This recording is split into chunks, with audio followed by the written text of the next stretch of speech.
My name is Rick Revelle. I'm a native Canadian of Algonquin ancestry, and I'm reading for World Read Aloud Day. My book is called I Am Algonquin. It takes place in the 1320s in the Ottawa Valley, and I'm proud to say is published by the largest wholly owned Canadian publishing company in Canada, Dundurn Press. Today I'm going to read to you a couple chapters, and hopefully you'll like my book enough to go out and read it. I woke up with the stark realization that I was in unrecognizable surroundings. It took me a few seconds to remember where I was and why I was there. My small hunting party and I were 6 days into a trip north to find game. We had built a small cedar enclosure for the evening, and this is where I awoke. The shelter was made entirely of cedar boughs and small saplings used to hold the boughs in place. And just a word of explanation, the story is being told by a Algonquin warrior, Mahanigan. With 5 warriors, 2 young boys, and 3 animushes, which are dogs, the body heat and small fire kept us very warm. We had built 5 of these along the way, and some would serve us on the return trip for shelter.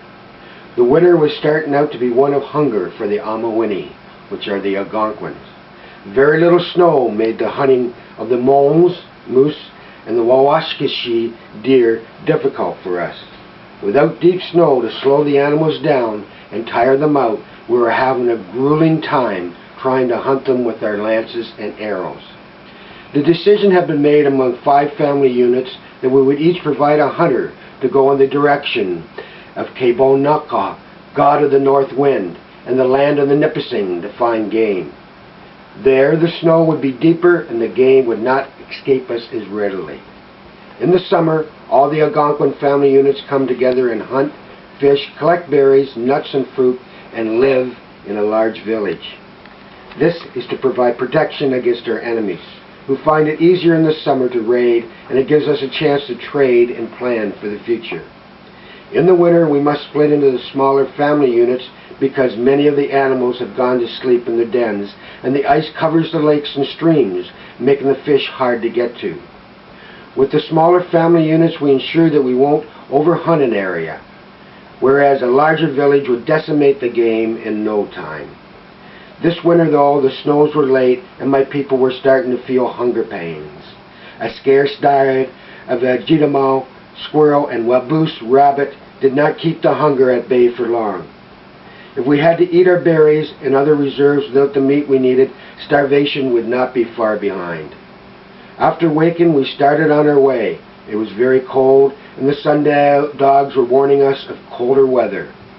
We could hear the loud cracking of the trees in the forest as the frost started to do its work. With my fur hat, heavy mitts, fur robes, and moccasins, I was starting to work up a sweat with our quick pace.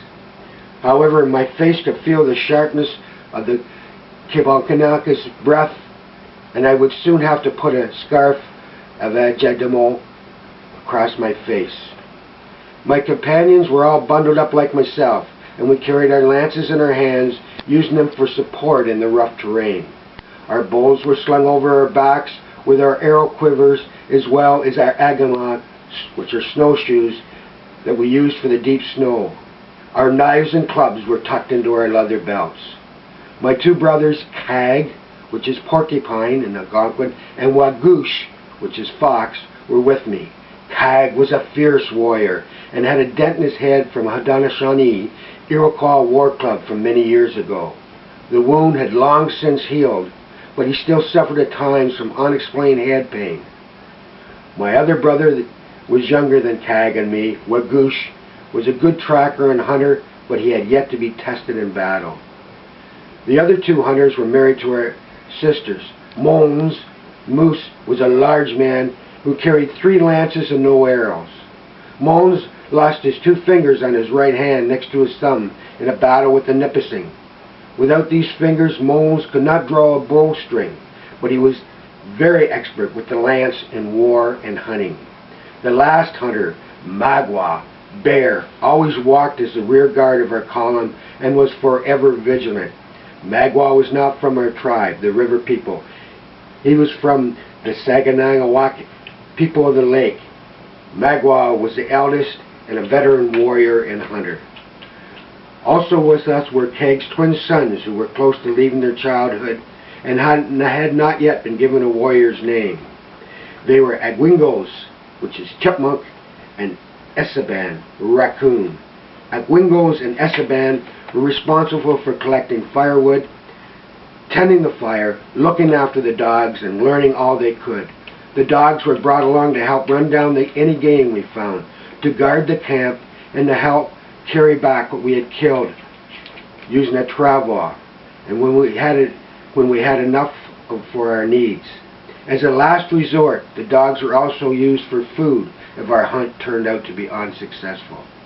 On our 6th day of walking, we came upon a deer that had fallen through the ice along the shore of a small lake, enabling us to slay it without much effort. Our hope was Nokoma's Earth Mother would supply us with more than this small doe. After thanking Nokomis for the deer, we dressed it and hung it in a large tree out of sight. We were starting to get nervous as we traveled farther north, because at the best of times, the Nipissing people were not tolerant of anyone hunting in their lands. The day was getting colder and the snow was getting deeper. This cheered us up. With deep snow, our chances of finding and killing any large game increased greatly. We were now wearing our agamak and making good time. We had been keeping in the woods along a small river, partly for concealment and also to stay out of the biting wind. When the sun was high, we stopped to eat. Agwigos and Esteban had a fire going, and we roasted on sticks some of the deer that we had earlier killed. Melting snow on a piece of bark out above the fire gave us water to drink, and we were soon on our way again.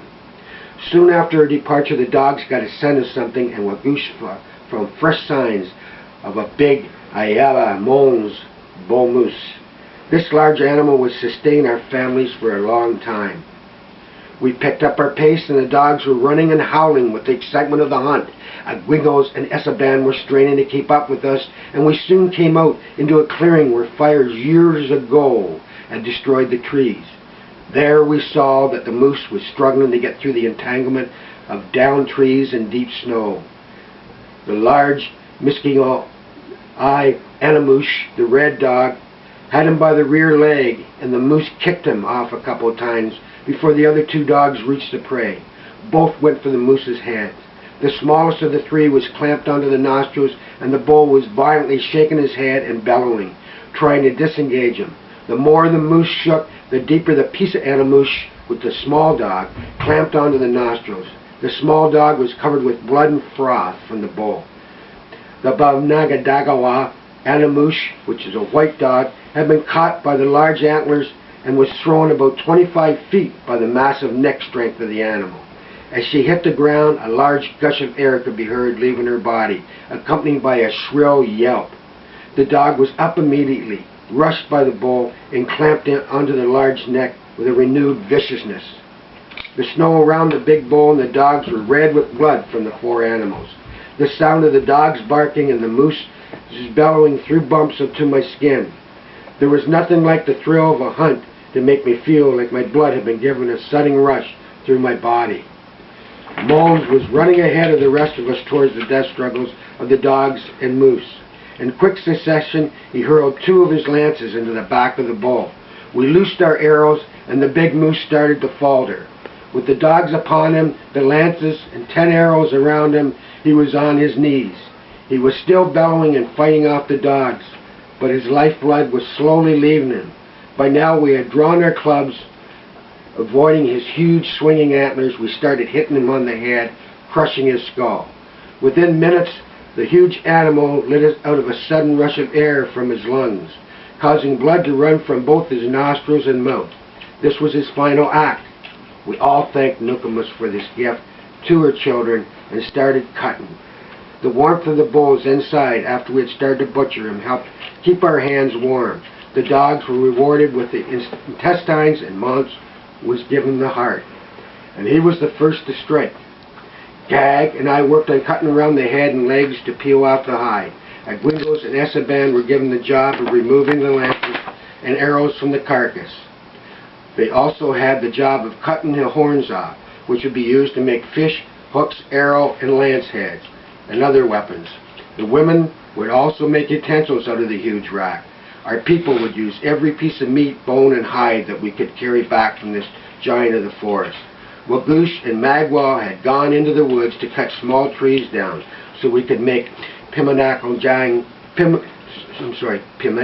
Dabajigan travel for the dogs and Autobanaks toboggans to transport the moose back to our village. We used pieces of this hide to hold the meat on the travois. With the extra weight of the bull and the dole, our return trip home would take 3 days longer. Sounds carry a long distance in the wintertime, and I was worried that the echoes of this kill would bring unwanted attention from any nippusing in the area. As these thoughts went through my mind, the small dog stuck his head in the air, and I could see his nostrils flare. Then he started to growl. Looking in the direction that he was pointed, I realized my worst fear. And our guest today, that's Tucker, the Wonder Hound.